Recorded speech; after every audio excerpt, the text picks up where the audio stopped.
Suzuki samurai.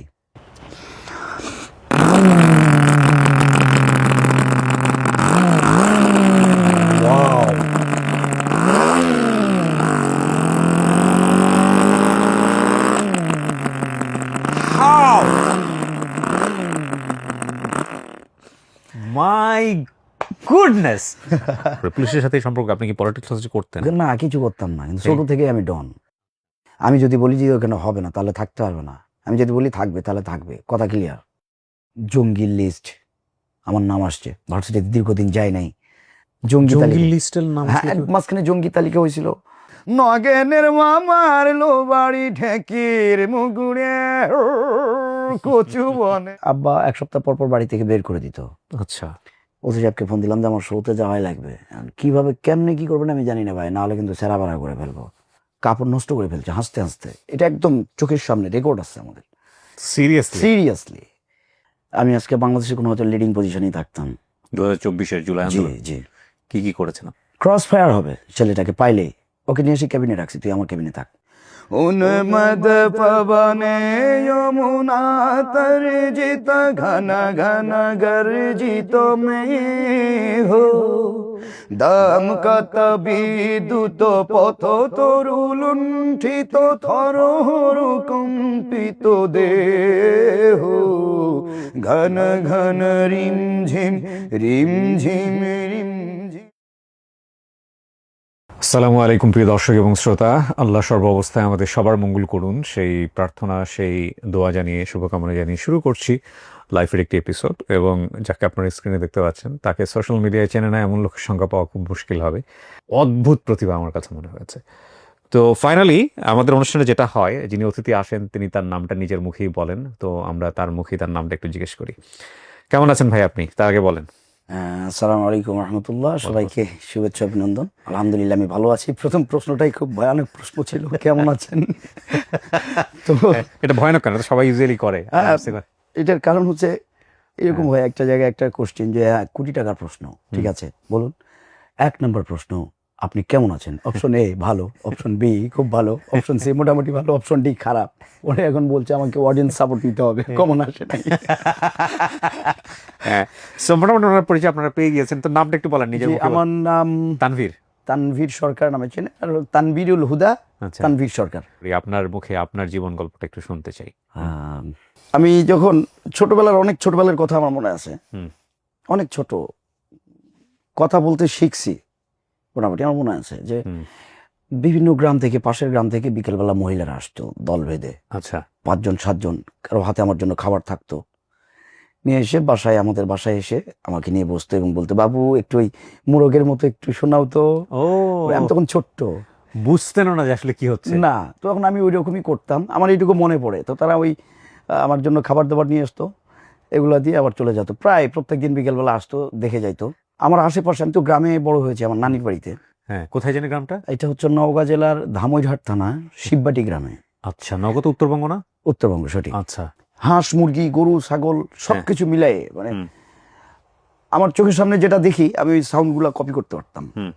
তো আসে, ছোটবেলায় দেখি যে মহিলারা আসে, তারপরে আমি ক্লাসে যখন ওই যে আব্বা মাদ্রাসায় নিয়ে গেল, ক্লাসে বসাই দেয়, সেখানেও অনেকেই শুনতে চায় যে এটা শোনাও এটা শোনাও। তো আপনি এগুলো পারতেন কিভাবে? আমি জানি না, যেটা শুনতাম ওই রকমই করার চেষ্টা করতাম। মোটর সাইকেল ছিল আমার পাশের বাড়িতে, মামাতো ভাইয়ের প্রথম ছিল সুজুকি, সবুজ কালার যেটা সামুরাই। যাই তো, যখনই মোটরসাইকেলের শব্দ পাই আমি জানলার পাশে যেতাম, তারপর সামনে দিয়ে যাচ্ছে রাস্তা, ওটা শুনে আবার একা একা ওই রকম শব্দ করতাম। পারেন আপনি? এখনো পারেন? হ্যাঁ, এখনো তো পারি। এখন মাঝে মাঝে করে দেখেন, আপনি যা বলবেন আর কি, তাহলে আমাদের জমে যাবে আর কি। না না, অবশ্যই শোনাবো। যেমন সুজুকি সামুরাই, এই বাইকটার শব্দ আমি শোনাচ্ছি, এটা যখন যাইতো এরকম করে চশমা খুলে বেলি।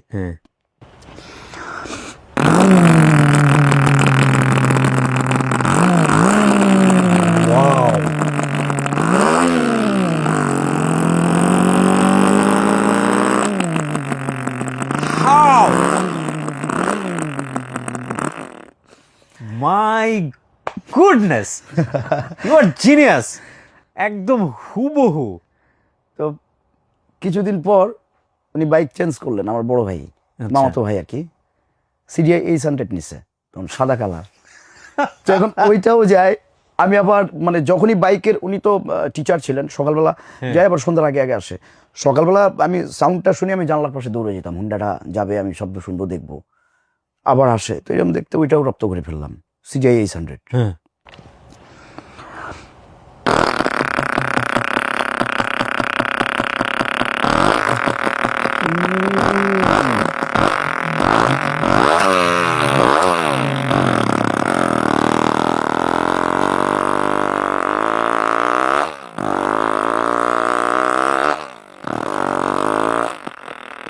মাই গুডনেস, এগুলো আপনি ন্যাচারালি আসতো আপনার মধ্যে? একদম ন্যাচারালি আসতো।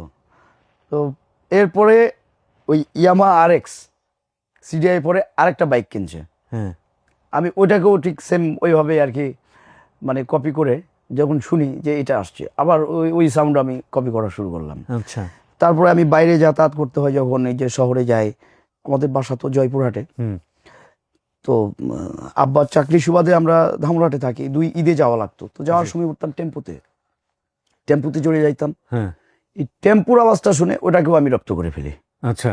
আমি আবার ওই চেষ্টা করতাম, একা একা খেলতে খেলতে আমি এগুলো আগে করতাম, যেটা শুনছি আজকে ওইটাকে যে কোনোভাবে করতেই হবে। হ্যাঁ।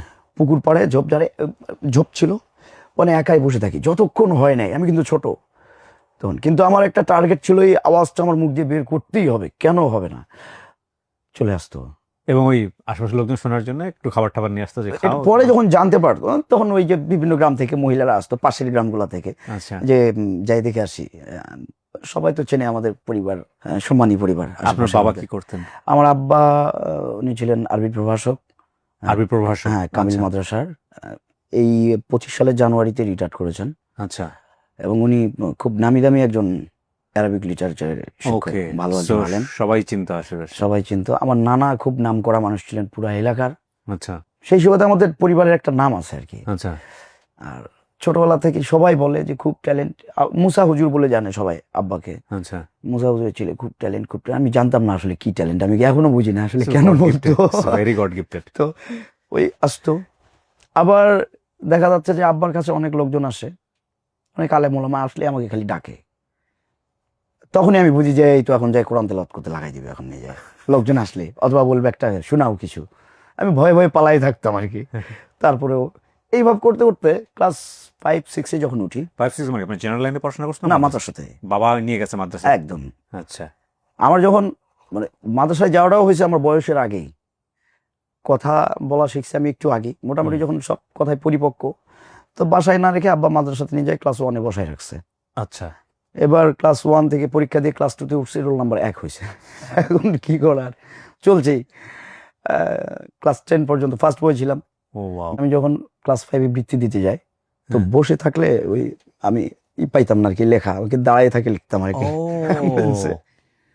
তো উপজেলা শিক্ষা অফিস থেকে অথবা তখন এসিল্যান্ড মহোদয় অথবা ইউনো মহোদয়, তানবীর পিচ্ছি পরীক্ষা দিচ্ছে, পরীক্ষা দেখতে যাব, আমার লেখা দেখতে যেত। আমি লেখা মানে আমার ছোট থেকেই মানে টাইপ করার মতো চেষ্টা করতাম, যে বইয়ের মতো আমার লেখা থাকতে হবে হাতের। He is a born artist. বুঝছেন, ওর ব্রেনটা আল্লাহ কোনো না কোনোভাবে টিউন করে দিয়েছে। এবং একটা জিনিস বলি আপনাদেরকে, এটা আপনি সিমিলার জিনিস খুঁজে পাবেন। কিছু কিছু ছেলে মেয়ে থাকবেন যে ক্লাসে খুব দুর্দান্ত আর্ট করে, কারো কাছ থেকে শিখিনি। এমন আমি আমার মামাকেই দেখেছি, অসম্ভব সুন্দর ক্যালিগ্রাফি করতো, অ্যারাবিক ক্যালিগ্রাফি, মাদ্রাসা লাইনে পড়াশোনা করেছে এবং জীবনও কারো কাছ থেকে শিখিনি, অসম্ভব সুন্দর আর্ট করে। তো এরকম কিছু কিছু মানুষ থাকেন, দেখবেন যে কারো কাছে কোনোদিন শেখে নাই কিন্তু খুব সুন্দর গান গায়, পুরো ভারত মহামদেশে চেনেন, এক নামে চিনবেন সবাইকে, হেমন্ত মুখোপাধ্যায়ের কিন্তু কোনো ইয়ে ছিল না, ওস্তাদ নেই। এবং নট বাংলাদেশে একজন আরেকজন আছে যাকে সবাই এক নামে চিনে, আমি যদি ভুল না বলে থাকি, তিনি হচ্ছেন আমাদের আসিফ ভাই। আসিফ ভাইয়েরও কিন্তু কোনো ওস্তাদ নাই। আসিফের গান শোনে না এরকম কে আছে বাংলাদেশে, যদি গান শুনে থাকে? তো এগুলো হচ্ছে, এদেরকে বলা হয় বর্ন আর্টিস্ট। জন্মগতভাবে এরা শিল্পী হয়ে দুনিয়াতে আসে। আর আমরা যারা এই আমজনতা হয়ে আসি, তাদের মধ্যে আল্লাহ প্রতিভা দিয়েছেন ডেফিনেটলি, কিন্তু আমাদেরটা খুঁজে খুঁজে বের করতে হয় যে আমরা কোনটাতে ভালো। হ্যাঁ, ও জন্ম হওয়ার সঙ্গে সঙ্গেই মোটামুটি বুঝে গেছে যে আসলে সবকিছুতেই ভালো, যেটাই করতে চাচ্ছে। শিখাইছিল কেউ হাতে লেখা? না, কেউ শেখায়নি আমাকে, একা একা। মানে আমি যেটা দেখতাম, মানে একটা লেখা সুন্দর দেখছি ছোট থেকে, এটা খুব সুন্দর লাগলো, আমাকে এটা করতে হবে। মানে আমি যেটা দেখতাম, যতক্ষণ ওইটা আমি করতে পারিনি ততক্ষণ আমার অন্য কোনো কাজ নাই আমার, মানে এরকম একটা টার্গেট ছিল। ওকে। আর ইংলিশ, বাংলা, আর আরবি, 3টা লেখায় আমার খুব টার্গেট ছিল। আরবি লেখা বিশেষ করে দেখি এত সুন্দর লাগে দেখতে, আমি কেন পারবো না। তো একটা পর্যায়ে আমার সবচাইতে বেশি দক্ষতা আরবি লেখার উপরে আসছে আর কি, সবচেয়ে বেশি সুন্দর। কোরআন যেটা মুখস্থ করে সেটা হেফজখানা বা কওমি লাইন। আমি আলিয়াতে, আচ্ছা আলিয়াতে পড়েছেন। ফাজিল পর্যন্ত যে সিলেবাসগুলো আছে ক্লাস 8-এ থাকতে আমার সব সিলেবাস পড়ানো শেষ হয়ে গেছে। এবার এগুলো পড়ানো শেষ করে সিলেবাসের যেটা আছে এটা তো শেষ, এখন কি হবে? আমি তখন ভাবি সিলেবাস তো সব শেষ, তাহলে তো সামনে আর আমার পড়াশোনা করতে হবে না, ইন্টারমিডিয়েট আছে, এসএসসি আছে, এখন খালি ঘুরে বেড়াম। আরে বাপ, সিলেবাস শেষ, এখন অন্য বই, হাদিস বা তাফসির, বড় কিতাব যেগুলা মানে মাস্টার্স কামিল শেষ করে একটা পর্যায়ে মানে প্রাপ্তবয়স্ক হওয়ার পরে যখন মানুষ পড়া শুরু করে, ওকে, এগুলো পড়তে হবে। মানে তখন চিন্তা করতাম কবে বড় হবো, কবে যন্ত্রণা থেকে বেরায় যাবো জীবন। ইন্টারেস্টিং গল্প আছে, এটা ক্লাস 8-এর ঘটনা। আমার বৃত্তির গাইডটা পুরো মুখস্থ করা হয়েছে, এবার ক্লাস 9-এর খালিগুলো বই নিয়ে এসে দিয়েছে, এগুলো পড়তে হবে, মুখস্থ করতে হবে। আমি এখন চিন্তা করতেছি কিভাবে রেস্ট করা যায় 2 থেকে 3টা দিন অন্তত পক্ষে। এত তো পড়া যাবে না। একদিন রাতের বেলা হুট করে শুরু করে দিলাম, দিয়ে চোখ মুখ সবাই আসে, কি হলো? তো সম্ভবত উপসর্গ জিন টিন কিছু হয়েছে অথবা সমস্যা হয়েছে, 7 দিন রেস্ট। তো মনে মনে বলতেছি এমন একটা ভেলকি দিলাম, সবাই দেখতে আসছে, গ্রামের তানভীর অসুস্থ, জিন ধরছে, আসলে কিচ্ছু না। 7টা দিন রেস্ট পাইছিলাম আমি জীবনে। 7 দিন শেষ, একটু সুস্থ, আবার চাপ। তারপরে আপনার ভাই বোনের কেউ আছে? আমার ভাই বোন, আমার ছোট বোন ছিল 2005 সালের 31শে জুলাই ও আমার নানির বাড়িতেই পানিতে পড়ে চলে যায়, আল্লাহ নিয়ে নিছে। তবে কত বছর বয়সে? ও ক্লাস 5-এ পড়তো তখন। সাঁতার জানতো না? না, আমিও সাঁতার জানি না, কারণ এখনো না। গ্রামে বড় হয়ে সাঁতার জানেন? গ্রামে বড় হয়ে পুকুরের ধারে পাশে কখনো যাইতে দেয় নাই, আর আমি পুকুরে নামতেও পারি না, ওই পুকুরে পা দিতেই পারি না। মানে ওয়াটার ফোবিয়া আছে? হ্যাঁ, ওই পা দিলে পানির নিচে ওই যে মাটিতে যখন পা পড়ে কিছু, তখন মানে শরীর শিরশির করে ওঠে, মানে থাকতে পারি না। আর পানিতে নামতে দেয়নি কখনো ছোটবেলায়। আচ্ছা, বাড়ির সামনেই পুকুর ছিল, এই জন্য পুকুরের ধারে পাশেও কখনো যাইতে দিত না। ওভার বেশি সতর্কর কারণে এই সমস্যাটা হয়েছে। আমার ছোট বোন যাওয়ার পরে আমি একা। এক ভাই এক বোন আপনারা? এক ভাই এক বোন ছিলাম, তারপরে আমি একাই। একা মানে একাই? হ্যাঁ, একাই। মা কেমন করতো আদর শাসন? আমি তো আদরেই বড় হয়েছি, বাপ মা সবার, এবং সবাই ছোটবেলাতে শুধু আদরই পাইছি। আর শাসন বলতে দুষ্টামি যখন করতাম, একাডেমিতে হোক বা যেখানে হোক, আমি প্রচুর দুষ্টু, এখনো দুষ্টু। তবে সমাজের যেটা খারাপ, যে অসঙ্গতিক যে জিনিসগুলো, যেমন ধরেন না, ওর দুষ্টুমি ক্রিয়েটিভ দুষ্টুমি, হ্যাঁ, ওই যে ভ্যালু আছে মাদক বা আদার্স এই জিনিসগুলো, এটা থেকে মুক্ত আলহামদুলিল্লাহ। কিন্তু হেভি দুষ্টু। তো কোনো দুষ্টামি করলে বলতো না ও এটা করবি, তানভীর এটা করবি, কারণ ঠিক আছে, মাপ পাইতাম আর কি। ওকে।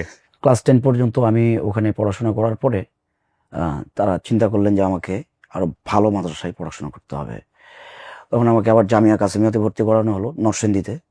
আমি সেখানে ভর্তি হলাম এবং 2007-এ এখান থেকে দাখিল মানে এসএসসি কমপ্লিট করলাম। তারপরে আমি আবার ভর্তি হই তামিরুল মিল্লাতে। আচ্ছা, তামিরুল মিল্লাত অনেক প্রমিনেন্ট একটা মাদ্রাসা। জি, হ্যাঁ। তো সেখানে আলিম, এইখান থেকে এর মাঝখানে কি আপনি গান টান গাওয়ার নিজের মতো করে? আর এর মধ্যে পড়াশোনা যখন হচ্ছে, আমি যখন এলাকাতেই, যখন আমি ক্লাস 8-এ উঠে যাই, তখন থেকে আমি একদম প্রফেশনালি মঞ্চে। সেটা কিভাবে, জাতীয় শিক্ষা সপ্তাহ হইতো তখন, এবং শিক্ষা সপ্তাহ শেষে ওই কালচারাল প্রোগ্রাম কিন্তু থাকেই, উপজেলাতে আগে হইতো পরিষদে।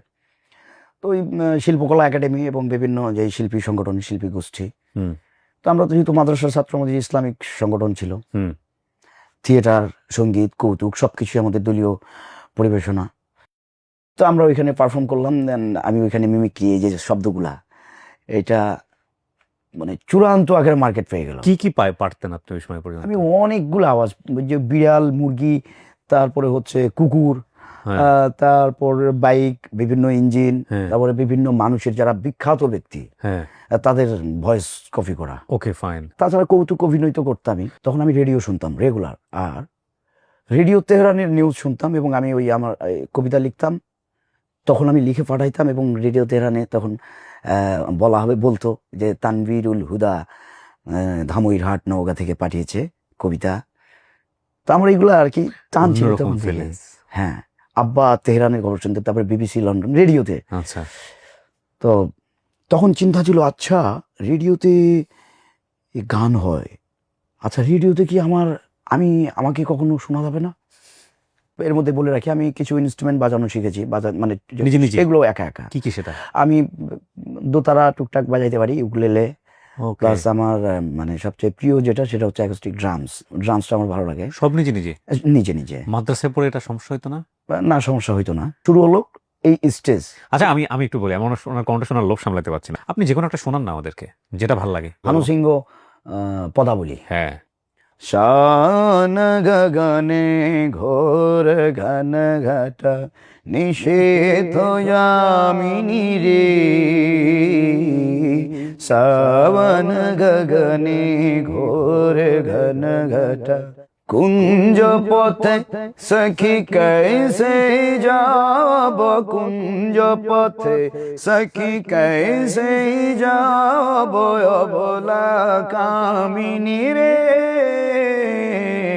সাবন গগনে ঘোর ঘন ঘটা, সাবন গগনে ঘোর ঘন ঘটা, उन्मद पवने यमुना तर्जित घन घन गर्जित में हो, दाम कत विद्युत पथ तरु लुंठित थर कंपित देह, घन घन रिम झिम रिम झिम बरसत नीरद पुंजो, शाल पियाले ताल तमाले निबिरति निरामय कुंज, करे सजनी ये दुर्योगे कुंजे निरदय काना, दारुण बांशी काहे बजायत, दारुण बांशी काहे बजायत, सकरुण राधाना मोते मोहाले बेश बना दे, शीथी लगा दे भाले, उरोही बिलुंठित नलुचिकुर मम बाधो चंपक माले, गहनारायण में न जाओ भाला, नलु किशोर को पाशो, गरजे घन घन बहु डर पाव, कहे भानु तब दासो, शान गगने घोर घन घटा, सावन गगने घोर घन घटा, निषेध यामिनी रे,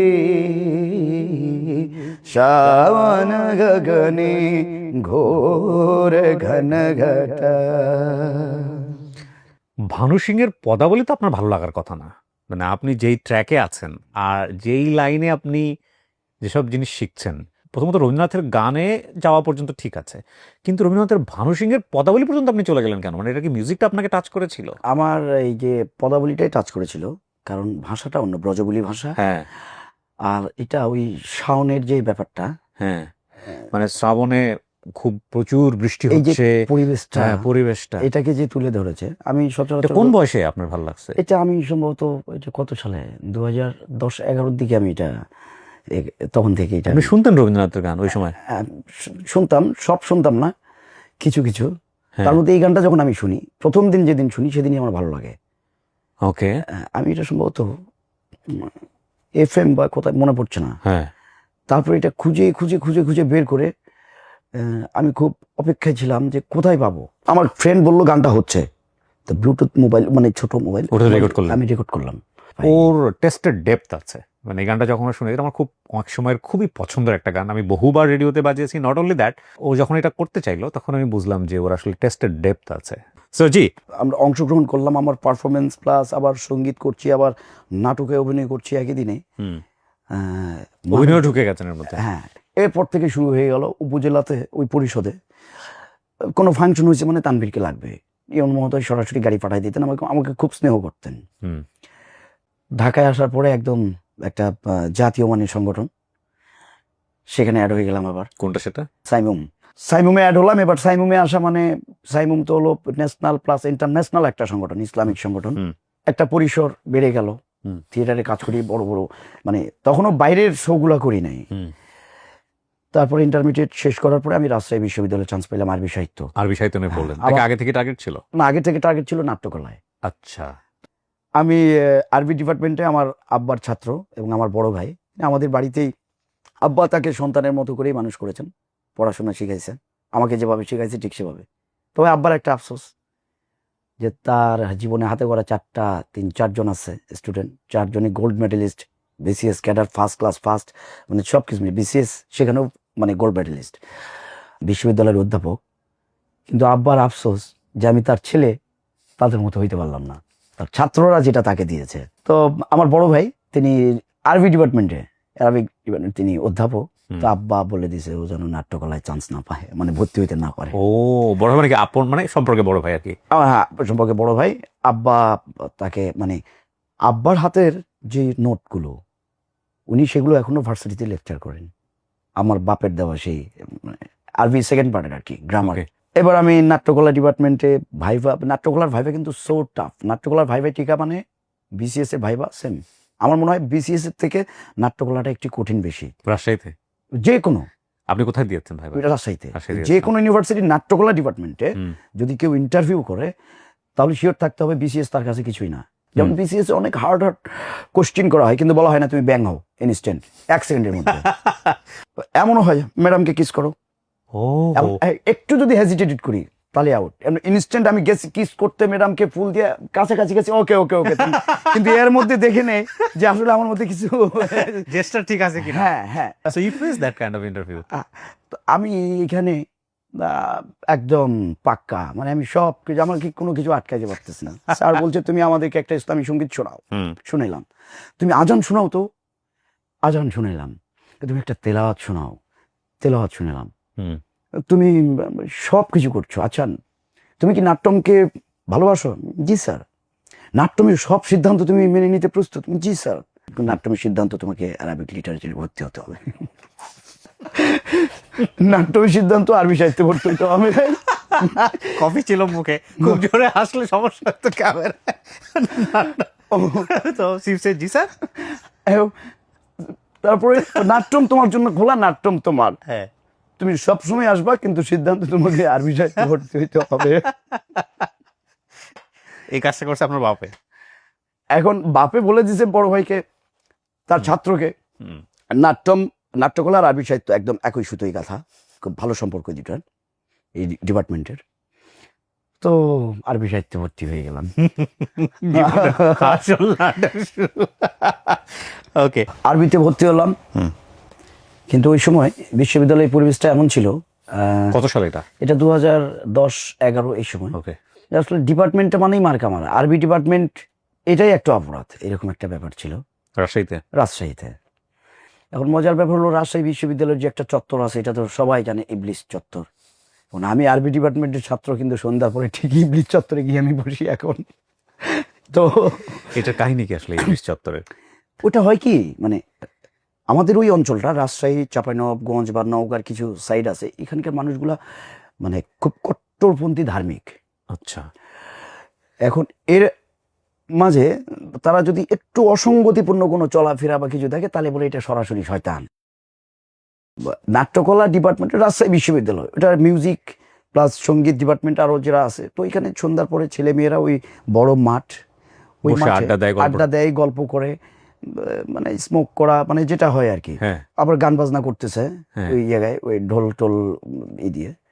তখন সচরাচর রাজশাহী বিশ্ববিদ্যালয় তো একটা মানে আগে থেকে আমরা জানি ইসলামিক পরিবেশে ওটা তৈরি, তো সেই জায়গায় ওইখানে গান বাজনা করে, তার মানে ওটা ইবলিস চত্বর, মানে সবাই নাম দিয়ে দিয়েছে ইবলিস চত্বর। হ্যাঁ, বা ওই জায়গাটা আর কি আসলে।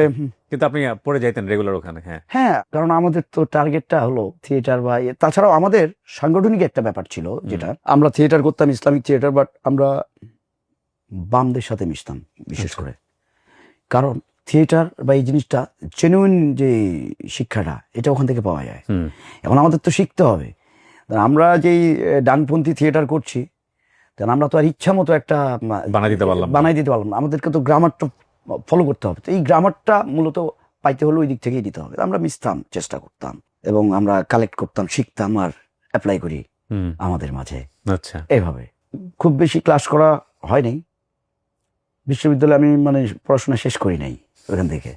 বাড়ি থেকে বের হয়েছি তখন তো আমি বাঁধন মুক্ত হয়ে গেছি, যে বাড়িতে আর চাপ নাই, বাইরে হোস্টেলে পড়তেছি, পড়াশোনা তো সব মুখস্থই, আর নতুন করে কি পড়বো, শুধু ঘুরেই বেড়াচ্ছি। আবার ঢাকা থেকে রাজশাহীতে গেলাম, যাই ভর্তি হওয়ার পরে কিছুদিন পর আবার ঢাকাতে চলে আসলাম। এই কাজ করি বিভিন্ন জায়গায়, শো টো করি, এটা টুকটাক একা একা তখন সাহস করে করছি। মানে বড় ভাইদের যে একটা শৃঙ্খলার মধ্যে ছিলাম, তাদেরকে ফাঁকি দিয়ে আমি একা একা স্টেজ করছি এখন।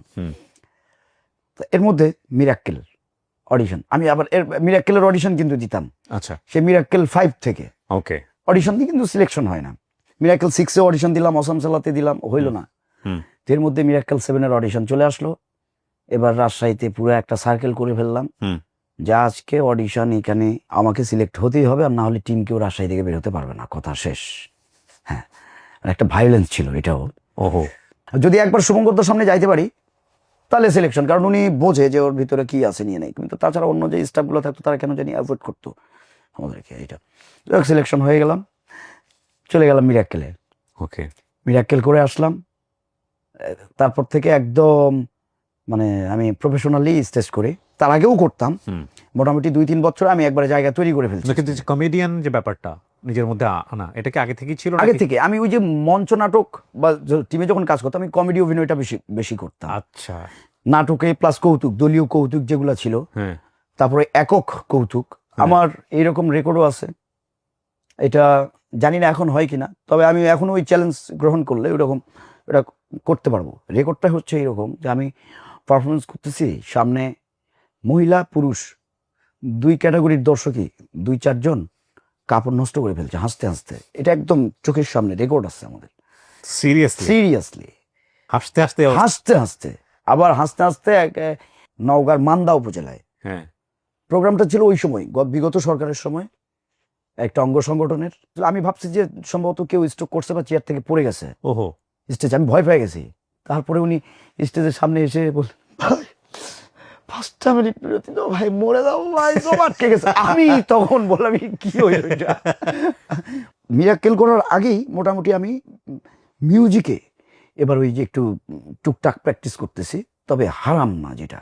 তখন থেকে আমি মাসাইল ফতুয়া এই বিষয়গুলোও গবেষণা করতাম, যে আসলে এটার কি হতে পারে, বাদ্যযন্ত্র হারাম, কোনটা হারাম আর কোনটা চলবে, এটাও আমি একা একা থিওরি করতাম। তো আমি দেখলাম 2 সাইড বন্ধ, এই বাদ্যযন্ত্র হারাম। দ্যাট মিনস ঢোল, বাঁশি, এটা সরাসরি হারাম। রাসূলুল্লাহ সাল্লাল্লাহু আলাইহি ওয়াসাল্লাম বলেছেন যে বাঁশির আওয়াজ শুনলে এত জোরে তোমরা কানে আঙ্গুল ঢুকাই দাও যেন কান ব্যথা পায়। ওরে বাবা, মানে বাঁশির শব্দটা যেন কোনোভাবে না ধরে, কারণ এটা সরাসরি শয়তানের সিঙ্গা। সহিহ হাদিস, রাসূল সাল্লাল্লাহু আলাইহি ওয়াসাল্লাম বলেছেন। আমি অ্যাভয়েড করি অ্যাকোস্টিক ড্রামস, উপরে বন্ধ নিচে খোলা। দফ যেটা, এটা তো জায়েজ। হ্যাঁ, তারপরে ছোট যেই দফগুলো হাত বায়া, ওগুলা কিন্তু জায়েজ। আচ্ছা, দফ অ্যারাবিয়ান। এখন আমার প্রশ্ন হয়েছে, অ্যারাবিয়ান কিছু করলো সেটা হইলেই তাহলে আমাদের জায়েজ? তাহলে আমাদের কালচার, মূলত প্রত্যেকটা দেশ এবং জাতির একটা নিজস্ব কালচার রয়েছে, সেই কালচার সেই জাতিকে ধরে রাখতে হবে, তবে যেন সেটা শিরকের পর্যায়ে না যায়। That's final. আমরা এখন যদি এটাকে ফতুয়া দিতে চাই, আমরা নেগেটিভও করতে পারবো, আবার যদি ফতুয়ায় আসে আমরা এটাকে পজিটিভ করে পানির মতো করে দিতে পারবো। কিন্তু আমাদের মধ্যমটাই, যেটা যতটুকু না হইলেই নয়, আবার যতটুকু এটা করা উচিত।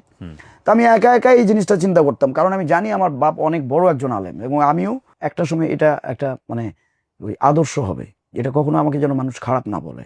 আমি কিছু আধ্যাত্মিক গানগুলা আমি ছোট থেকে চেষ্টা করতাম। কারো দোকানে বিপ্লবের গান, কারো দোকানে দোকানদারি করলি জীবন ভর, চিনলি না তুই কি মহাজন কে সে কারিগর, কানে কানে কথা লাগাই চোখে রঙিন স্বপ্ন দেখায়, বিষ খাওয়াইয়া হজম করায় বলে দুধের স্বর, মন্দে ভালোয় মিশাই বানায় রং তামাশার ঘর, সে এক আজব কারিগর মোনা আজব কারিগর, সে এক আজব কারিগর মোনা আজব কারিগর। আর প্রেমের গান, এই টাইপসের গান আমি একদম হেট করি, আমি পছন্দ করি না, কখনো গাইও না। তো এইটা দিয়ে আমি শুরু করলাম যে আমাকে মিউজিকের প্যাটার্নটা বুঝতে হবে, এটার সাথে আমাকে যাইতে হবে। তো আমি যে এলাকাতেই যাইতাম ওই এলাকার মানুষ আমাকে মনে রাখতে হবে। এই টাইপসের আমার কিছু পারফরমেন্স আছে, যেটা আমি স্টেজে মানে মানে আমি এন্ট্রিটাতেই একরকম, স্টেজ থেকে হারাই যায় আরেকভাবে। টোটালি একটা মানুষ একটা আকর্ষণ পায়। আমি এই অডিয়েন্স তৈরি করে ফেলছি। একটা পর্যায়ে আমার পড়াশোনা এখন কি হলো, আমি তো ভার্সিটিতে আর যাই নাই। তো আমার আম্মু আমি সবার কাছে দোয়া চাই। আমি আবার মানে আমার মায়ের বিষয়ে আসলে কি বলবো, ইমোশনাল হয়ে যান। আল্লাহ যেন তাকে জান্নাতুল ফেরদাউসের মাকাম দেন। বেঁচে নাই। আমার আম্মু 2024 সালের আগস্টের 10 তারিখে ইন্তেকাল করেছেন শহীদ জিয়াউর রহমান মেডিকেলে। আমি জুন জুলাই আগস্ট এই আগস্টের 10 তারিখ পর্যন্ত জিয়া মেডিকেলেই ছিলাম। আমার পড়াশোনা বা এই বিষয়গুলো আমার মাই পুরাটাই ইন্সপায়ার। আম্মু আমাকে হুদাই লোকজন ডেকে নিয়ে আসে, তার বান্ধবী নিয়ে আসে, বলে আসো এই একটু শোনাও তো, গানটা শোনাও। আবার আম্মু খুব ভালো কণ্ঠনী শিল্পী, অনেক পুরস্কার আছে তার ছাত্র জীবনে ওই সময়। এবং আমার উপজেলায় সর্বপ্রথম ফাজিল পাস মহিলা, প্রথম আমার আম্মু মাদ্রাসা থেকে ফাজিল পাস করছেন উনি। কোনো একটা সঙ্গীত তার পছন্দ হইলে আমাকে তাড়াতাড়ি বাসায় ডাকে, কোথায়, বাসায় আসো তো। আসলাম, এসে কি বলে, ও মালিক তুমি জান্নাতে একটা ঘর বানিয়ে দিও, আমাকে একটু শেখাও বাবা। কি বলছে আপনার আম্মু? মালিক তুমি জান্নাতে তোমার পাশে আমায় একটি ঘর বানিয়ে দিও। আমি আবার এইভাবে বলতাম, আম্মু আবার চেষ্টা করে। এবং প্রথম কোরআন তেলাওয়াত শুরু আউযু বিল্লাহি মিনাশ শাইতানির রাজিম, এটা আমার মায়ের কাছ থেকে শেখা। এর মধ্যে জঙ্গির লিস্ট আমার নাম আসছে, ভার্সিটিতে দীর্ঘদিন যায় নাই। জঙ্গি লিস্টের নাম, হ্যাঁ, মাঝখানে জঙ্গি তালিকা হয়েছিল 14। সিরিয়াসলি? হ্যাঁ, তো আমার কি হয়েছে, আমি দীর্ঘদিন অনুপস্থিত, সন্দেহভাজন, গিয়ে ভর্তি ক্যান্সেল করাইছি ওহো, অ্যাপ্লিকেশন করে। এটা একটা বিশাল কিন্তু ধাক্কা, কিন্তু আমার এই টাইপসের ধাক্কাও আছে, পলিটিক্যাল অনেক ধাক্কা, আমি ওই গল্পে যাই নাই। পলিটিক্যাল অনেক অনেক ধাক্কা আমাকে পেরিয়ে যেতে হয়েছে। এটা হচ্ছে আল্লাহ আমার উপর স্পেশালি কিছু মদত করেছেন, বিধায় আমি এখন বন্ধু বেঁচে আছি। আজকে আমার বেঁচে থাকার কথা না। কিন্তু আপনি জানেন, আপনি জীবনে যদি কোনোদিন, এই যে আপনার লিস্টে নাম আসছে, এই যে কোনোদিন যদি আপনি ধরেন দেখা গেল যে কেউ আপনাকে বাটে ফেলতে চায়, ইটস আ ডকুমেন্টস। আপনি তো ওই সময় গিয়ে বলতে পারবেন না যে ভাই, কারণ সে তো আপনাকে চাচ্ছে বাটে ফেলতে। সে বলবে দেখেন ও যে একসময় জীবনে বিশ্ববিদ্যালয়ে যেগুলো জঙ্গি তালিকায় তার নাম ছিল, দেখেন এই যে নাম। কি বলবেন আপনি? এটা হলো এই যে একজন মানুষ যখন জেলে যায়, সে অপরাধী না নির্দোষ সেটা পরের বিষয়, কিন্তু জেলে একবার ঢুকছে তো এখন ধরেন জীবনের কোন এক পর্যায়ে এলো একটা লোক যদি তাকে খারাপ বানাতে চায়, আরে কিন্তু জেলে ঢুকছে, আপনি জানেন জেলে ঢুকছে। এখন কথা হলো জেলে ঢোকাটা হয়তো পুরোপুরি ভুল ছিল, এখন সে ওই জায়গায় অ্যাপ্রুভ করার সুযোগ নেই, কারণ সে তো চাচ্ছে তাকে খারাপ বানাইতে। কি ভয়ঙ্কর না এগুলা? এবং এই কারণে তখন সার্কুলার দিল, যাদের এরকম সন্দেহভাজন তাদের ভর্তি ক্যান্সেল করাইতে হবে। তা আমি সশরীরে উপস্থিত হলাম, আমাকে দেখে কি অবস্থা, এটা কেমন হয়। এদিকে ফাজিল তখন ভর্তি হলাম, ফাজিল পরীক্ষা শেষ করলাম, রেজাল্ট হলো পাস, ভালো রেজাল্ট আলহামদুলিল্লাহ। তারপরে আবার কামিল মিরাক্কেল করে আসার পরে কেরিয়ার চলছে, ফুল ইভেন্ট সাপোর্ট নিয়ে আমি কাজ করছি বিভিন্ন জায়গায়, প্লাস পড়াশোনা করছি।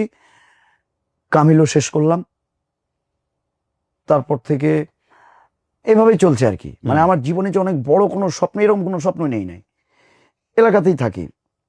সবাই বলে ঢাকায় আসো, ঢাকায় আসো, ঢাকায় কেন আসো না, এই কেন করো না, ঢাকায় আসলে বললাম ঢাকায় গিয়ে কি হবে, ঢাকায় আমি একদিন আল্লাহ চাইলে আমি এলাকা থেকে ঢাকাকে আমার কাছে নিয়ে আসবো। ভালো বলছেন। হ্যাঁ, যদি আমার ভিতরে কিছু থাকে আমি এখান থেকে সম্ভব, এটাই বলতাম। দিয়ে আমি আছি এলাকায়, আছি, থাকতে থাকতে ঢাকায় আসি যাই কিছুদিন থাকি। বাট ব্যাপারটা হয়তো কি, অনেকেই থাকে না যেমন কাজের পিছনে ঘোরে, ভাই আমাকে একটু চান্স দেন, ভাই আমাকে একটু টিভি দেন, বা ভাই আমাকে একটু সাথে নেন। আর আমার ব্যাপারটা এরকম, আমাকে কাজ আছে এবং আমি কাজে রাই দিই, ভাই পরে করিস, বা পারলে আমাকে ছাড়া অন্য কাউকে নিয়ে কর, আমার ভালো লাগতেছে না। মানে আমার বিষয়টা অরিজিনালি এরকম। মনিটাইজেশন আসলো ফেসবুকের প্রতি ইন্টারেস্টেড না, এমনি টুকটাক ভিডিও দিই, যখন মোটামুটি রেসপন্স ভালো পাচ্ছি তাহলে ঠিক আছে একটু ভিডিও টিডিও দিই। ঠিক এই সময় আম্মু অসুস্থ হয়ে গেছে 2023 সালে। পুরা 2023 সাল আমি হাসপাতালে থাকছি আম্মুকে নিয়ে। তারপর 24 সাল জুন মাসে গেলাম শহীদ জিয়াউর রহমান মেডিকেলে, সেইখানে গিয়ে আম্মুর সমস্যাটা ফাইন্ড আউট হইলো কোলন ক্যান্সার। তারপর অপারেশন হইলো, অপারেশন করার ঠিক 40 দিন পরে আম্মু মারা গেছে। এর মধ্যে আন্দোলন হইলো, আমি সেখানেও লিড করেছি, এই যে আন্দোলন যেটা গেছে, এখানে এমন কিছু কিছু কাজ আমি করেছি, হয়তো আম্মু মারা না যাইলে আমি আজকে বাংলাদেশের কোনো হয়তো লিডিং পজিশনেই থাকতাম। 2024-এর জুলাই জি আন্দোলন জি কি করেছেন? ক্রস ফায়ার হবে ছেলেটাকে পাইলে ওকে নিয়ে এসে ক্যাবিনে রাখছি, তুই আমার ক্যাবিনে থাক, মায়ের ক্যাবিনে থাক। তাই নাকি? হ্যাঁ, অ্যারেস্ট করছে। আমি বললাম এই মানে আল্লাহর কি কাম, বগুড়া শহরে যত পুলিশ ছিল সব ছিল আমার সার্কেল, আচ্ছা, এ টু জেড। আর ও আপনি ওই সময় বগুড়াতে মাকে সৈজিয়াত, আচ্ছা সৈজিয়াত তো বগুড়ার, হ্যাঁ সিলিমপুর ওই এলাকাটায় হ্যাঁ। পুলিশ ধরছে। আমি বললাম ও ইন্টার্ন ডাক্তার, আমার মায়ের তুই কি করতেছিস সেটা, তাহলে তুমি যা, ছাড়াই দিয়ে পাঠাইছি, তুই ক্যাবিনে চলে যা, নাম্বার দিয়ে দিচ্ছি ক্যাবিনে। এবার আমার যারা পরিচিত পুলিশ বগুড়াতে প্রত্যেক দিন তারা আমার সাথে সময় দিচ্ছে। মানে পুলিশের মধ্যে আমার একটা সার্কেল আছে, বিশাল সার্কেল। এটা আসলে পার্সোনালি ভালোবাসা তৈরি করা, কোনো ইমেজে না, মিরাক্কেল হওয়ার আগে থেকে প্রত্যেকটা আপডেট আমাকে দিত। আমি তো ঢাকায় ছিলাম, বগুড়া খুব উত্তাল ছিল ওই সময়টাতে। উত্তাল মানে আমি যেটা করছি ওই দিনটা আমার সবচাইতে কষ্টের। ওই দিনটা প্রায় 60 জনের উপরে একটা করে রিক্সা জাস্ট আসতেছে, 2-3 জনকে নিচে ফালায় দিয়ে আবার চলে যাচ্ছে। লাশ না, তাহলে গুলি, আহত। ও এখন ওকে যে এখানে তুলবে আর কেউ নাই, ওকে তো ওটিতে নিতে হবে, একটা মানুষ নাই। আমি আমার একটা ফ্রেন্ডকে ফোন করলাম ঢাকায়, কি অবস্থা এখানে, তোকে ঢাকায় থাকতে হবে না, আন্দোলন করার বহু লোক আছে, তুই আমার কাছে আয়। ওর বাসা বগুড়াতেই, তুই এইখানে আয়, তোকে এইখানে দরকার। ও রাবার বুলেট খাইছে এবং আমার সাথে লোক দরকার, ও রাতারাতি চলে গেল। আমি একা যাকে পাইছি তাকে নিয়ে ওই লোকগুলাকে শুধু অপারেশন থিয়েটারের সামনে নিয়ে এসে ওদেরকে আবার ফালাই দিয়ে চলে গেছি, যে এক এক করে নিয়ে এসছি। তো একটা ছেলেটা ছিল সনাতন ধর্মের, চুল বড় বড়, পতাকাও, ওকে সোশ্যাল মিডিয়ায় তখন ভাইরাল হয়েছিল, গুলি লাগছে। বলছে ভাই আমি সনাতনী ধর্মের ভাই, আমি তো সনাতনী, আপনাদের ধর্মের না, কিন্তু আমি বাংলাদেশি ভাই, আমারে 7 মাথায় নিয়ে চলেন ভাই, এখানে কিচ্ছু নাই, 7 মাথায় স্বাধীনতা আছে ভাই, আমারে ওইখানে নিয়ে চলেন। আমি কোনোভাবেই কান্না ধরে রাখতে পারি নাই। সাতমাথা অনেকে আপনারা চিনবেন না, বগুড়ার বিখ্যাত জায়গা সাতমাথা, বগুড়ার সাতটা main রাস্তার point। মোড় একদম মেন, যেটাকে বলা হয় বগুড়ার হার্ট কেন্দ্র, সেটাকে সাতমাথা বলে। আমি কেঁদে ফেললাম, আমি বললাম ভাই স্বাধীনতা অলরেডি হয়ে গেছে, সুস্থ হয়ে স্বাধীনতা তোমাকে উদযাপন করতে হবে। ও কাতরাচ্ছে, শুধু একটাই কথা, আমাকে 7 মাথায় নিলে আমি স্বাধীনতা চাই। যেই রকম সিচুয়েশনে আমি আসলে কি করব, এতটা একা হয়ে গেলাম পৃথিবীতে, সারাটা জীবন এত আদরে আহ্লাদে বড় হয়েছে, আমি জীবনে কোনোদিন কষ্ট পাই নাই। কিন্তু এখন বুঝতে পারছি আসলে মানে জীবনটা কি। আমার মনে হয় জীবন এখন থেকে শুরু হইলো। বিয়ে শাদী কত সালে হলো? 2020 সালে। ওটা কি মানে অ্যারেঞ্জ করে না অ্যারেঞ্জ করে। Arrange marriage? হ্যাঁ, আমার বাপের পছন্দে। মাস্টার্স কমপ্লিট হয়েছে 2017 সালে আমার। ওকে। তো এটা ভালো হয়েছে, যদি না হতো আম্মু হয়তো আমার বউ দেখতে পাইতো না। আম্মুর খুব ইচ্ছা, ওই অসুস্থ শরীরে থাকতো যে বাচ্চা নাতি খাওয়াবে, কত কি তার স্বপ্ন, কিন্তু আল্লাহ কয়েকটা দিনের ডিফারেন্স, আল্লাহ তাকে নিয়ে নিল। সবাই বলে যে আমার মায়ের দেখাটা হলো না, তারপরেও হয়তো বা তার মন মতো ছেলের বউ নিয়ে আসছে, তাদের পছন্দ এবং ভালো, আলহামদুলিল্লাহ সংসার জীবন ভালো চলতেছে। হ্যাঁ খুব ভালো। ছেলে মেয়ে কয়জন আপনার? আমার ছেলে একটা। আচ্ছা, বয়স কত? 19 মাস মাত্র? মাত্র। আচ্ছা। বাট ও আমার চাইতে 4 গুণ অ্যাডভান্স। ও ওয়াও। ও এখন থেকেই মুখ দিয়ে হুন্ডা স্টার্ট দেয়। ও মিনি হোন্ডা। আমি ওর সামনে যা করি হ্যাঁ, ও ঠিক সেটাই করে, এই জন্য খুব সাবধানে ওর সামনে চলতে হয়। ওকে, এটা কিন্তু খুব ইম্পর্টেন্ট। বাপকে তো দেখবে সোশ্যাল মিডিয়াতে, বাপ কি করছে এই বয়সে। একদম। আপনার প্রফেশন কি আপনার এটাই হয়ে গেল, স্ট্যান্ড আপ কমেডি বা স্ট্যান্ড আপ কমেডি? তো এটা তো আমার মানে সোশ্যাল মিডিয়ার প্রফেশন, তাই স্ট্যান্ড আপ কমেডি হিসাবে 2013 সাল থেকে ধরে নিয়ে ক্যারিয়ার নিয়ে কাজ করছি। এর মধ্যে হুট করে সবকিছু থেকে আমি আলাদা হয়ে গেলাম কিছুদিনের জন্য, খুব বেশি দিন না। আমি একটা ফ্রাস্ট্রেশনে, আম্মু মারা যাওয়ার পরে আবার নানি, বাচ্চা কাচ্চা, সংসারে চাপে, এর মধ্যেই মনে হলো ফেসবুকে একদিন একটা ভিডিও দিলাম হুট করে, কচু বনে হেগে গেল কালো কুকুরে, কচু বনে হেগে গেল কালো কুকুরে, নগেনের মামার লো বাড়ি ঢেকির মুগুরে, কচু বনে হেগে গেল কালো কুকুরে। ভিডিওটা খুব খুব খাইলো।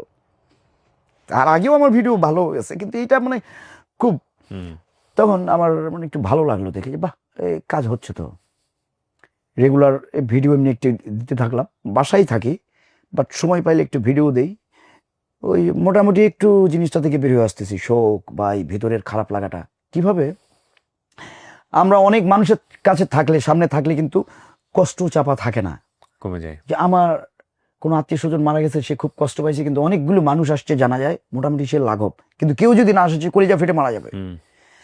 তো তো এমন একটা সিচুয়েশন, আমি কারোর সাথে কানেক্টেড হতে পারছি না, কাউকে ভালো লাগছে না, কিন্তু সোশ্যাল মিডিয়ায় দেখতেছি আর লক্ষ লক্ষ মানুষ দেখছে, মানে কানেক্টেড। একটু মাথাটা পাতলা হইতে শুরু করলো, দেন আমি কন্টেন্ট রেগুলার দেওয়া শুরু করলাম যেটুকু সময় পাই।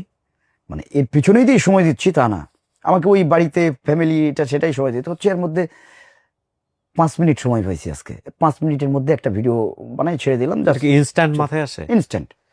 এটা আগে থেকে প্ল্যান করা লাগে না আমার, যে ভিডিও আজকে তো দেওয়া হয়নি, তাহলে মোবাইলটা নিলাম, বাস মাথায় চলে আসলো, নক দিছে, আমি ইনস্ট্যান্ট বলতেছি, শুট নিয়ে দেখলাম যে হ্যাঁ ঠিক আছে, পাবলিশ। হ্যাঁ পাবলিশ করে দিলাম। এখন বলে যে ভাইরাল, আমি জানি না আসলে ভাইরাল হয়েছি নাকি তা জানি না, পপুলারিটি কতদূর, কারণ আমি ভিডিও দেওয়ার শুরু থেকে এই পর্যন্ত, হ্যাঁ। এই যে আপনার এখানে যে আজকে আসছি, হ্যাঁ। এই বিগত এই কয়েক বছরের মধ্যে আমি বাড়ি থেকে বেরোইনি, শুধু ভিডিও দিয়ে আর বাড়িতেই তো থাকি, বাইরে কি হচ্ছে এটা তো আমি বুঝতে পারি না। আচ্ছা। এই কক্সবাজার গেছি, গিয়ে দেখি যে না, মানে রানিং এ মানুষ চিনতে পারতেছে, তখন বুঝলাম ও তার মানে ভিডিও দেখে। এটা তো আপনার এখানে আসলাম আজকেই আপনি ফার্স্ট। গ্লাসগুলো কালেক্ট করেন কোত্থেকে? এটা এসব মার্কা মারা গ্লাস আপনি কই পান? আমি এমন একটা মানে পদ্ধতি আবিষ্কার করি, যেটা মাঝে মধ্যে গ্লাসের দোকানদারও কনফিউজড হয়ে যায়। এটা সানগ্লাস, এটা কিন্তু ও আচ্ছা, আমি গ্লাস চেঞ্জ হ্যাঁ, করছি। আমি দেখি যে সানগ্লাস কোনটা ভালো হচ্ছে আমার, সানগ্লাসটা নিয়ে আমি ওটা চেঞ্জ করে সাদা গ্লাস লাগাই নি, পাওয়ার ইউজ করি না আমি এখন, মানে আচ্ছা। পাওয়ার লাগে কিন্তু ইউজ করি না, ওকে মানে চেষ্টা করছি অ্যাভয়েড করে থাকার। ওকে, এটা কি দূরের না কাছে? এটা দূরের। ওকে, প্রফেশনটা কি এটাই হয়ে গেল? প্রফেশনটা এখন এখন পর্যন্ত এইটাই, এটা করে রুটি রুজিতে চলে, সংসার চলে? রুটি রুজিতে চলে, কারণ আমি শো করি, পেমেন্ট অবশ্য খারাপ নেই না আচ্ছা। আগের থেকে। হ্যাঁ। এখন দেখা যাচ্ছে যে আজকেই যে আপনার ইন্টারভিউতে আসছি, হ্যাঁ। এটা টেলিকাস্ট হওয়ার পরে অবশ্যই আমি পেমেন্ট আরো বাড়াই দিব। আর ভাগটা কিছু দিয়ে দিন হ্যাঁ, আমার পার্সেন্টেজ। অবশ্যই। ব্র্যান্ড ভ্যালু বেড়ে গেছে, এই অঙ্গে আসছি কি বিয়ার অনুষ্ঠানে আসছি, সো ব্র্যান্ড ভ্যালু বেড়ে গেছে আলহামদুলিল্লাহ। ও দ্যাটস গ্রেট গ্রেট। তো দেখি ফেসবুক থেকে এখন একটা আর্ন দিচ্ছে, যদি বা আগের মতো দেয় না ফেসবুকে এখন একটা। হ্যাঁ, ও তো তারপরেও আমি মানে এখান থেকে যে আমাকে আর্ন করতে হবে ওইটা টার্গেট না, আমার টার্গেটটা হচ্ছে মূলত যে আমার অডিয়েন্সটা ধরে রাখতে হবে। হাসতে হাসতে রাষ্ট্রের বহু জিনিস আছে যেগুলো নিয়ে খুব দুর্দান্তভাবে বাস দিয়ে দেওয়া যায়। হ্যাঁ, সো আপনার বাবার সাথে আপনার কি অবস্থা? রাগারাগি করে না যে তুমি কেন এই লাইনে আসছো? একটা সময় আমাকে আব্বা 1 সপ্তাহ পর পর বাড়ি থেকে বের করে দিত, আচ্ছা। মিরাক্কেল করার আগে, যে কোথাও গেছি মিউজিকে কাজ করে আসছি।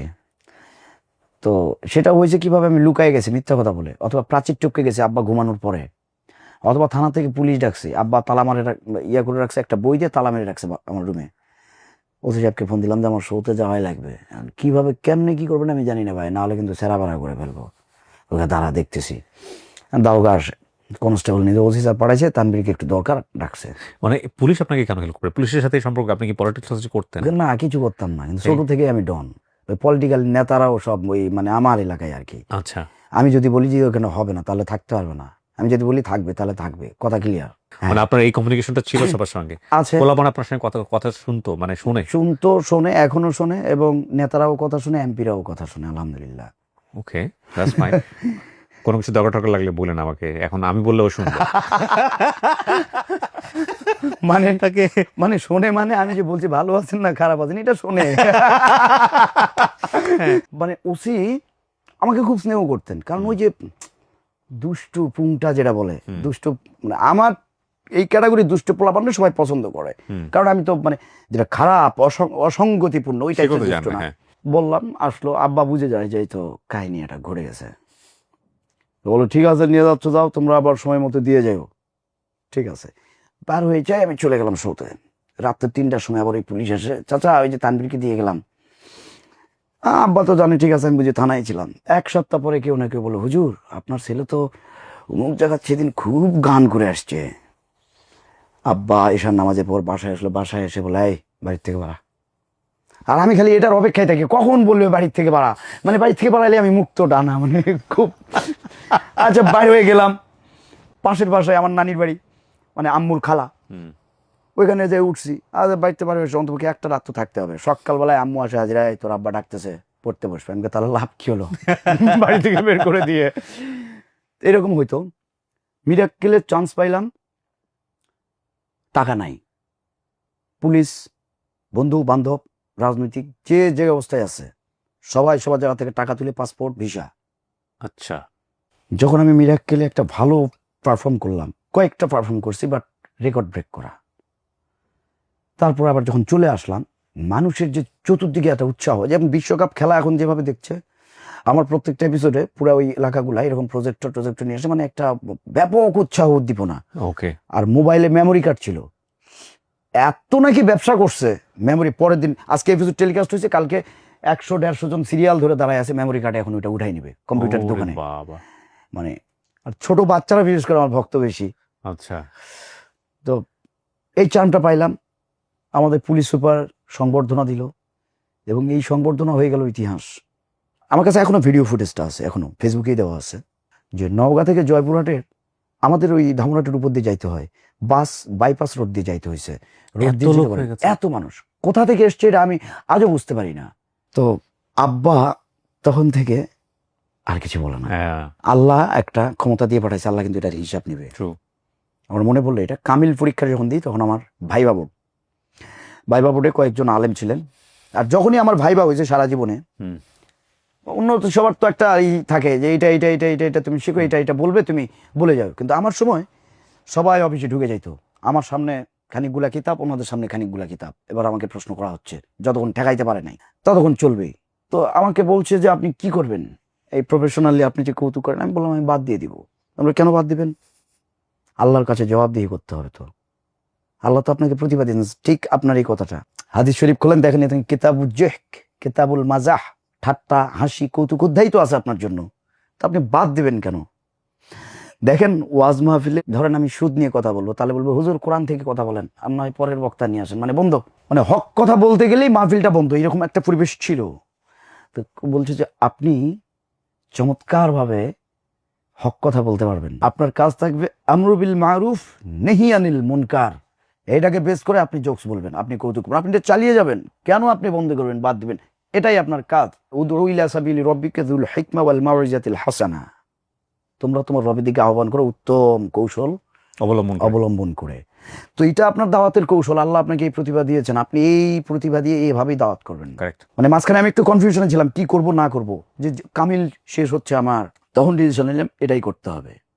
এখন অনেকেই প্রশ্ন করে আমি মিউজিক করি, কিন্তু হ্যাঁ, আমি এখন পর্যন্ত ওই টাইপসের গান করি নাই যে গানের কোনো অর্থ নাই স্টেজে। তা আমি যেটা করি, আমার যে কোনো একটা স্টেজের মূল টার্গেট থেকে মানুষদেরকে কিছু কথা বলা, এবং এই মানুষগুলোকে যদি আমি আমার কথাটা শোনাইতে যাই, তাহলে ওদের ব্রেন হ্যাক করতে হবে আমাকে অ্যাট ফার্স্ট, যারা আমি যেদিকে নাড়াচ্ছি সেটাই যেন তারা শোনে, এবং আমি যা বলবো সেটাই যেন ওদের কাছে অমৃত সুধা মনে হয়, অমিয় বাণী মনে হয়। তাহলে আমাকে কিছু কারিশমা করতে হবে। আমি স্টেজে ইন্ট্রো দিয়ে একটা মানে অন্য ধাঁচে, অনেক বড় আর্টিস্ট আছে যাদের ধারে পাশেও আমি না, বাট আমি স্টেজে উঠবো। এখন তানভীর সরকার আসছে, তানভীর সরকার যে ইন্ট্রো দিছে ওইখানে মানুষজন শেষ, কি আছে ওটা অলরেডি ভুলে গেছে। আমি এমন একটা ধারা এটা দেখাই, দেন কিছুক্ষণ পারফরমেন্স করলাম, এর মধ্যে আমি বলে ফেলি কথাগুলা, যে আমাদের কি কি করতে হবে, বিশেষ করে ইয়াং জেনারেশন যারা এখানে আসছে, যে আমি গান করছি, আমি এটার মাধ্যমে জীবিকা নির্বাহ করি, এটা আমার রিজিকের মাধ্যম, তাই বলে কি আমার ধর্ম নাই? তাই বলে কি আমাকে নামাজ পড়তে হবে না? তাই বলে কি আমার স্রষ্টার ইবাদত আমাকে করতে হবে না? ইফটিজিং, একটা মেয়েকে দেখলে আমি ব্যাকটোন করলাম, অথবা আমি মানুষের আমি উপকার করছি, তো উপকার করে সুদ খাইতে হবে কেন, যেটা আমার ইমানের উপর হার্মফুল। নিজের আপন মায়ের সাথে 41 বার জেনা করা, 1 টাকা সুদ খাওয়া, এটা কোন ধরনের উপকার? এটা ছাড়া কি উপকার করা যায় না? মেন কথা হচ্ছে আমাদের সামাজিক, জাতীয়, রাষ্ট্রীয় যেই সমস্যাগুলো, এই সমস্যাগুলো আমি তুলে ধরি, আবার যেটা ভালো দিকগুলো সেটা প্রচার করি, এবং রিলিজিয়নাল বিষয়গুলো আমি মানুষকে করি। আমাদের আজকের এই এপিসোডটা আপনারা যদি একটা লাইফ স্টোরি হিসেবে চিন্তা করেন, এটা লাইফ স্টোরি। যদি মনে করেন যে আমরা 2 ভাই মিলে গল্প করেছি, দ্যাটস পারফেক্টলি রাইট। এবং যদি মনে করেন যে আপনারা যাকে চেনেন যেইভাবে সেই চেনার জায়গাটা থেকে আপনারা কিছু শুধুমাত্র এন্টারটেনমেন্ট পারপাস থেকে এই অনুষ্ঠানটা দেখেছেন, কে কিভাবে দেখবেন না দেখবেন অপশন আপনাদের হাতে, বাট ইটস আ কমপ্লিট একটা, আমি বলবো একটা গুড টাইমিং ছিল আমার ওনার সঙ্গে। এবং তানভীর ভাইয়ের জন্য অনেক অনেক শুভকামনা থাকবে, যে অনেক দূর থেকে আপনি কষ্ট করে আমার জন্য আসছেন। আমার দর্শকরা আপনাকে অনেক পছন্দ করবে, এটাই আমি চাই, এবং অনেক ভালো থাকেন, এই দোয়া থাকলো। জি, দোয়া করবেন। আর সেই সাথে আপনার যারা দর্শক, তাদের সামনে আমি আসতে পারার এটাও একটা আমার কাছে অনেক ভালো লাগার একটা ব্যাপার। আর আমি নিজেই বিশেষ করে আপনার একজন ভক্ত, আলহামদুলিল্লাহ। যার কারণে আপনার এই প্রোগ্রামটাতে আসা আমার একটা ভালোবাসার টানে আলহামদুলিল্লাহ। সত্যিকার অর্থে। তাছাড়া হয়তো আমি জানি না আমি আসতে পারতাম কিনা। আরো বসবো আমরা ডেফিনেটলি। প্রিয় দর্শক এবং শ্রোতা, এই ছিল আমাদের আজকের আয়োজন। যারা তখন আমাদের সঙ্গে ছিলেন তাদেরকেও আমরা শেষ বেলাতে একটা কথা বলতে চাই। আজকের এই পুরো অনুষ্ঠান জুড়ে যে জিনিসটাকে আমরা ট্রিক করবার চেষ্টা করেছি, পৃথিবীতে আল্লাহ প্রত্যেকটা মানুষকে ইউনিক করে তৈরি করেছেন। আপনি দেখবেন যে আপনার যে ফিঙ্গারপ্রিন্ট, এই ফিঙ্গারপ্রিন্টের সাথে পৃথিবীর কারো ফিঙ্গারপ্রিন্টের মিল নাই। It's very interesting. এবং প্রত্যেকটা মানুষকে আল্লাহ কোনো না কোনো প্রতিভা দিয়ে দুনিয়াতে পাঠিয়েছেন। আপনি ফাইন্ড আউট করুন আপনার মধ্যে কোনটা ইউনিক, যেটা শুধু আপনিই পারেন এবং যেটাতে আপনি মাস্টার। এটা ফাইন্ড আউট করার একটাই মাত্র ওয়ে, সেটা হচ্ছে আপনি আসলে কি করতে ভালোবাসেন। আপনার ভেতর থেকে কোনটা আসে, যেটাতে আসলে কাউকে শিখিয়ে দেওয়ার প্রয়োজন হয় না। মনে হয় যে না, এটা তো আমার জায়গা, এটা তো আমি পারি, এইটাই আমার জায়গা, সেটাই আপনি। সেটা যদি সমাজের জন্য কল্যাণকর হয়, মঙ্গলজনক হয়, ওটাতে সময় দিন। এবং ওটার মধ্য দিয়েই আল্লাহর সেবা করা যায়, ওটার মধ্যে দিয়েই আপনি ধর্মের সেবা করতে পারবেন। শুধু একটু জাস্ট টিউন করতে হবে এবং সেটা সম্ভব। ভালো থাকুন, আজকের মতো এই পর্যন্তই। সালামু আলাইকুম।